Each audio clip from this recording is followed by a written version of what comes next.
Sejumlah momen menarik terjadi dalam debat calon wakil presiden yang digelar oleh KPU pada Jumat malam. Gaya masing-masing cawapres dalam berdebat disorot karena dinilai tak seperti biasanya. Nomor urut 1, Bapak Dr. Honoris Causa Haji Abdul Muhaimin Iskandar. Nomor urut 2, Bapak Gibran Raka Buming Raka. Nomor urut 3, Bapak Profesor Dr. Haji Muhammad Mahfud MD. Momen perdebatan yang seru terjadi dalam sesi debat antar cawapres yang digelar Komisi Pemilihan Umum Jumat malam. 3 cawapres dengan gaya masing-masing mengajukan gagasan dan juga melancarkan serangan kepada lawan debat. Pakar komunikasi politik Effendi Ghazali menyoroti sentimen di media sosial termasuk gaya cawapres Muhaimin Iskandar yang tak biasa. Karena dari pantauan terhadap sentimen positif dan negatif, mungkin Prof. Karim yang benar, yaitu bahwa Gibran itu mendapat 70% sentimen positif, 23% sentimen negatif. Ya, sementara Prof. Mahfud MD itu selisihnya sedikit 1%. Jadi 69% sentimen positif, tapi sentimen negatifnya rendah sekali, 16%. Nah, memang kemarin itu jalan menanjak bagi Caimin, karena Caimin itu tidak terlihat seperti Caimin.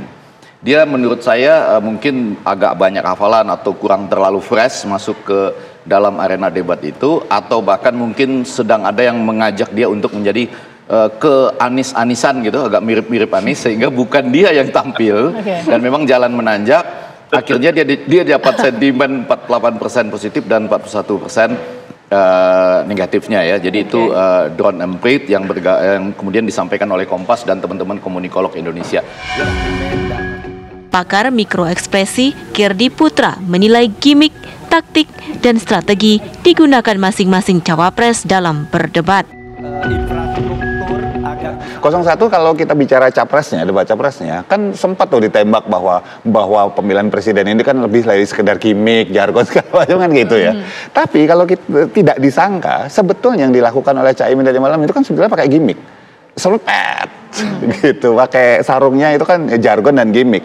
Jadi sebetulnya menurut saya bisa dilihat dari satu sudut pandang bahwa sah-sah saja kita beradaptasi. Kalau memang ini bagus ternyata, ya kenapa nggak kita pakai gitu. Tapi kalau sisi lawannya akan pakai, tuh kan pakai gimmick gitu, nggak konsisten sih kan gitu istilahnya ya. 02 dari sudut saya ini nih seru nih bagian 02 nih. Menggunakan pendekatan komunikasi, gerak tubuh, intonasi suara hampir mirip sekali dengan bapaknya. Itu adalah teknik match and mirror. Supaya apa? Supaya tanda petik mirip dengan sebuah tokoh yang kemudian bisa membawa tanda petik aura besar di belakangnya. Kayak Jalan sama Macan lah kira-kira seperti itu. Pak Mahfudnya ada ngerem, tetapi sentimen positifnya dan selisihnya jadi besar. Biasanya sentimen rendahnya kecil. Iya betul. Biasanya yang terjadi adalah Ganjar sama Pak Mahfud ini sering dipertanyakan, kok lu jadi nyerang sih? Kan gitu belakangan, tang nyerang kayak gitu, sekali turun tuh, gitu.